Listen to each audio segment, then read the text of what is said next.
दोस्तों ये कहानी है एक ऐसे इंसान की जिसने 400 से भी ज्यादा दिन तक दुनिया के सबसे बड़े और बहरेम समुद्र पैसिफिक ओशियन में जिंदगी और मौत की जंग लड़ी, वर्ल्ड रिकॉर्ड बनाया और 14 महीने बाद वो बंदा वापस भी आया। लेकिन आते ही ऐसा क्या हुआ कि उसको सुसाइड करना पड़ गया। जानेंगे इस वीडियो में पूरी कहानी, लेकिन उससे पहले वीडियो को लाइक करके चैनल को सब्सक्राइब कर देना। पैसिफिक ओशियन का नाम सुनते ही लोगों को पसीने आ जाते हैं। देखिए पूरी दुनिया में 71% पानी है जो डिवाइडेड है 4 ओशियंस में, जिनके नाम है Atlantic, Pacific, Indian and Arctic. सबसे बड़ा ओशियन पैसिफिक है। ये इतना बड़ा है कि जमीन का कुछ हिस्सा जो 165 मिलियन स्क्वायर किलोमीटर बनता है, ये अकेला ओशियन 148 मिलियन स्क्वायर किलोमीटर को निगल सकता है। और इस आइलैंड पर कुछ ही आइलैंड है जो बहुत ही छोटे हैं और कुछ तो ऐसे आइलैंड है जिन पर इंसान आज तक जा भी नहीं सका। अब अगर कोई इंसान गलती से पैसिफिक ओशियन में गुम हो जाए तो उसको ढूंढना तकरीबन नामुमकिन है। पैसिफिक ओशियन में 14 महीने तक जिंदा रहने वाले इंसान का नाम था ओजे सेल्वाडोर एल्वारेंगा। इस इंसान के पास एक 7 फुट की छोटी सी बोट थी जिस पर सीधा लेटा भी नहीं जा सकता था सही से, और ये इंसान 1 साल से भी ज्यादा दिन तक इस बोट पर जिंदा भी रहा। समंदर की बेरहमी का भी मुकाबला किया और वर्ल्ड रिकॉर्ड भी बनाया जो आज तक कोई इंसान तोड़ भी नहीं सका। और ओजे सिर्फ अपनी किस्मत से मजबूर था कि इस बदतरीन मुश्किल में फंस गया। ये बात है 2012 की। ओजे 36 साल का एक तजर्बा वाला मछुआरा था जो मेक्सिको के एक गाँव कोस्टा एजोल में रहता था। 17 नवम्बर 2012 में ओजे और उसका एक साथी मिलकर फिशिंग करने निकलते हैं, मामूल की तरह अपनी 7 फुट की छोटी सी बोट पर। इस बोट पर वो ज्यादा दूर जाकर मछली नहीं पकड़ सकते थे क्योंकि बोट बहुत छोटी थी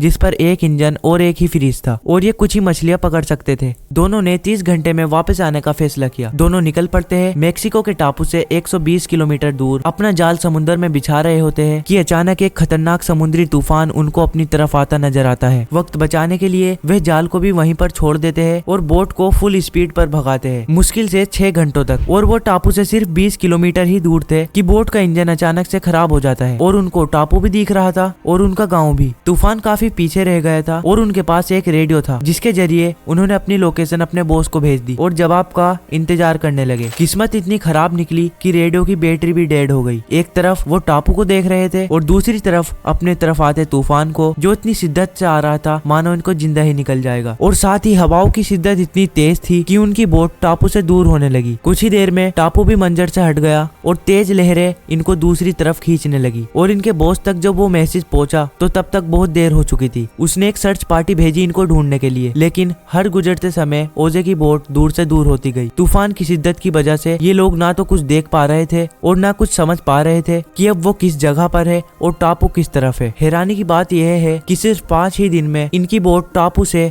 450 किलोमीटर दूर पहुंच चुकी थी। छोटी बोट होने की वजह से इनको ढूंढ पाना और भी मुश्किल हो रहा था। न इनके पास कोई फ्लेयर गन थी और न इनके पास कोई ऐसी चीज थी आग लगाने के लिए ताकि ये धुएं से किसी को सिग्नल देकर बुला सके। दोनों एक दूसरे को देखकर मन ही मन सोचने लगे कि शायद अब बचना मुश्किल है। 2 दिन पहले ही खाना भी खत्म हो चुका था और मछली पकड़ने के लिए भी उनके पास अब कोई साजो सामान नहीं था क्योंकि जाल वो पहले ही छोड़ के आ चुके थे। दोनों का भूख से बुरा हाल था कि अचानक एक परिंदा उनकी बोट पर आकर बैठ जाता है। ये दोनों एक दूसरे की तरफ देखते हैं और एकदम से उस परिंदे पर हमला कर देते हैं, लेकिन उसको पकड़ नहीं पाते। दोनों को पता था कि हो सकता है परिंदा फिर आए। कुछ ही देर में एक और परिंदा आता है। इस बार दोनों बहुत तरीके से उसको पकड़ने का प्लान करते हैं और आखिरकार वो कामयाब हो जाते हैं। और इस तरह दोनों अपनी भूख मिटाने के लिए आने वाले परिंदों का शिकार करते हैं। समंदर का खारा पानी पीने से इंसान की मौत हो सकती है। इस वजह से उन्होंने बारिश के पानी को एक प्लास्टिक की बोतल में स्टोर करना शुरू कर दिया जिसको पीकर वो जिंदा रहते थे। लेकिन जब बारिश नहीं पड़ती तब वो प्यास बुझाने के लिए मछली और कछुआ का खून पीते थे, लेकिन वो भी तब जब वो उनको पकड़ने में कामयाब हो जाते थे। दिन गुजरते गए और फिर ये महीने। ये दोनों जिस मेंटल टॉर्चर से गुजर रहे थे वो इमेजिन भी करना हमारे लिए बहुत मुश्किल है। आखिरकार ओजे का साथी ये टॉर्चर बर्दाश्त नहीं कर सका और 4 महीनों के बाद उसने सुसाइड कमिट कर लिया। और अब बोट पर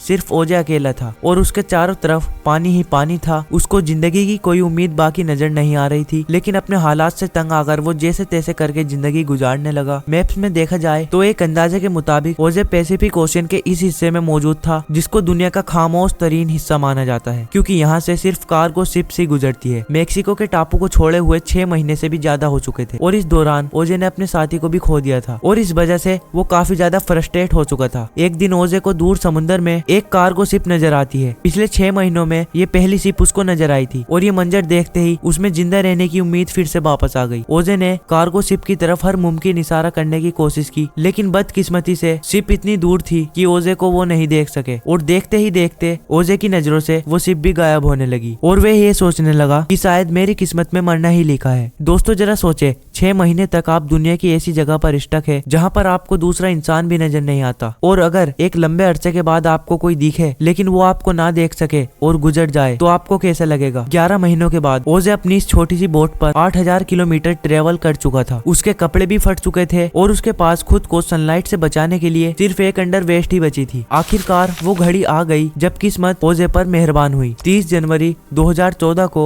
यानी पूरे 14 महीने के बाद, ओजे ने आसपास पानी में नारियल तैरते हुए देखे तो वो समझ गया कि पास में कोई आइलैंड है जहाँ से नारियल गिरकर तैरते हुए उसको नजर आ रहे हैं। और थोड़ी ही देर बाद उसको हकीकत में एक आइलैंड नजर आता है, लेकिन उसको डर था कि ये आइलैंड भी कहीं उससे मिस नहीं हो जाए। इस वजह से वो पानी में खुद गया और तैर कर आइलैंड पर पहुंच गया। पिछले 14 महीनों में ओजे ने पहली बार किसी जमीन पर कदम रखा था तो वो इस मंजर को देखकर जोरों से रोने लगा। उसको एक छोटा बीच हाउस दिखाई दिया जिसमें वहाँ के लोकल्स मौजूद थे और पिछले 438 दिन में ओजे का पहली बार किसी इंसान के साथ कांटेक्ट था। ये आइलैंड मार्शल आइलैंड का एक रिमोट आइलैंड जिसको इबोन अटोनी कहा जाता है, और ये आइलैंड ओजे की स्टार्टिंग पॉइंट से 11,000 किलोमीटर दूर था। ओजे की किस्मत अच्छी थी कि वो आइलैंड के करीब पहुंच गया खुद से, वरना ओजे से अगर ये आइलैंड मिस हो जाता तो अगला स्टॉप उसका फिलीपींस में होता, जो इस आइलैंड से भी 5000 किलोमीटर दूर था। ओजे को वहाँ से अपने घर वापस भेजा गया और पहुंचते ही वो एक और मुसीबत से घिर गया। वापस पहुंचने पर ओजे ने 438 दिन के नाम से एक बुक भी पब्लिश की, मगर ओजे पर अपने साथी को मारने का इल्जाम लगाकर उस पर केस कर दिया गया। वही साथी जिसने ओजे के मुताबिक सुसाइड किया था। इतना कुछ देखने के बाद जिंदा वापस आने वाला शख्स जो अपनी सफाई बयान नहीं कर सका और उसको जेल भेज दिया गया। ओजे ने परेशान आकर सुसाइड कमिट कर लिया और इस तरह से ये वीडियो खत्म होती है। उम्मीद है आपको ये वीडियो पसंद आएगी, और अगर इस तरह की स्टोरी वीडियो आप देखना चाहते हैं हमारे चैनल को सब्सक्राइब कर लीजिए। तब तक के लिए आपसे मिलते हैं नेक्स्ट वीडियो में।